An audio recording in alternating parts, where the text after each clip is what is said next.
Social media influencer doctor Anil മുഹമ്മദിൻ്റെ ഒരു shorts കണ്ടു. അതിൽ അദ്ദേഹം പറയുന്നത്, നമ്മളൊരു ഭിത്തിയിൽ ആണി അടിക്കുമ്പോൾ ആ ഭിത്തിക്ക് അധികം കട്ടിയില്ലെങ്കിൽ ആണി വളരെ സുഖമായിട്ട് അങ്ങനെ കയറിപ്പോവും. അടിക്കുന്നതിന് വല്ലാത്തൊരാവശ്യം.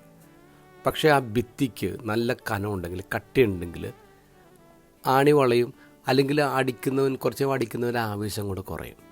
ഇതുപോലെയാണ് നമ്മുടെ ലൈഫിൽ ചില ആൾക്കാരിങ്ങനെ കയറാൻ വരും. ചിലപ്പോൾ വാക്കുകൊണ്ടോ വാർത്ത കൊണ്ടോ ദുഷ്പ്രചരണം കൊണ്ടോ അസൂയ കൊണ്ടോ ഒക്കെ നമ്മളിങ്ങനെ ആൾക്കാർ കീറാൻ വരുമ്പോൾ നമുക്കത് കൊള്ളുന്നുണ്ട് എന്ന് തോന്നിക്കഴിഞ്ഞാൽ അടിക്കുന്നവന് ആവശ്യം ഇങ്ങനെ കൂടിക്കൊണ്ടിരിക്കും.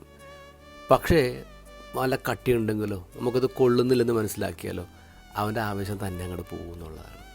അപ്പോൾ നമുക്ക് കുറച്ച് ധൈര്യവും ബലമൊക്കെ ഉണ്ടാവണമെന്ന് മാത്രമേ ഉള്ളൂ. ദ ഗോസ്പലിൽ ഈശോ പറയുന്നത് അത്തരം ചില കാര്യങ്ങളെക്കുറിച്ചാണ്. നമ്മളെ അടിക്കാൻ വരുന്നവൻ, നമ്മളെ ഉപദ്രവിക്കാൻ വരുന്നവരോട് നമ്മളെങ്ങനെ പെരുമാറണമെന്ന് ഈശോ പറയാം. സാധാരണ രീതിയിൽ നമ്മളിവിടെ അപ്ലൈ ചെയ്യുന്ന ന്യൂട്ടൻ്റെ 3rd ലോയാണ്. For every action there is an equal and opposite reaction എന്ന് പറയാം. അപ്പോൾ ഒരുവൻ നമ്മളെ ആക്രമിക്കാൻ വരുമ്പോൾ അവൻ ആഗ്രഹിക്കുന്നൊരു റിയാക്ഷനുണ്ട്, അവൻ നമ്മിൽ പ്രതീക്ഷിക്കുന്നൊരു റിയാക്ഷനുണ്ട്.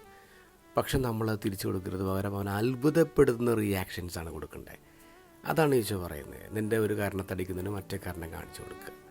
നിൻ്റെ ഉടുപ്പ് കരസ്ഥമാക്കാൻ ആഗ്രഹിക്കുന്നതിന് നിൻ്റെ കുപ്പായം കൂടി ഞങ്ങളുടെ എടുത്തു കൊടുക്കുക. നിൻ്റെ കൂടെ നിന്നെ നിന്റെ സമയം വേണമെന്ന് പറഞ്ഞ് നിർബന്ധിക്കുന്നതിൻ്റെ കൂടെ നീ 2 മൈൽ അങ്ങോട്ട് നടക്കുക. 1 മൈൽ നിർബന്ധിക്കുമ്പോൾ 2 മൈൽ നടക്കുക. വായ്പ കൊടുക്കുന്നതിന് മാറി നിൽക്കേണ്ട, അവന് ചോദിക്കുന്നേ കൊടുക്കുക. ഇതാണ് ഈശോ പറയുന്ന അത്ഭുതപ്പെടുത്തുന്ന reaction. It is not opposite reaction.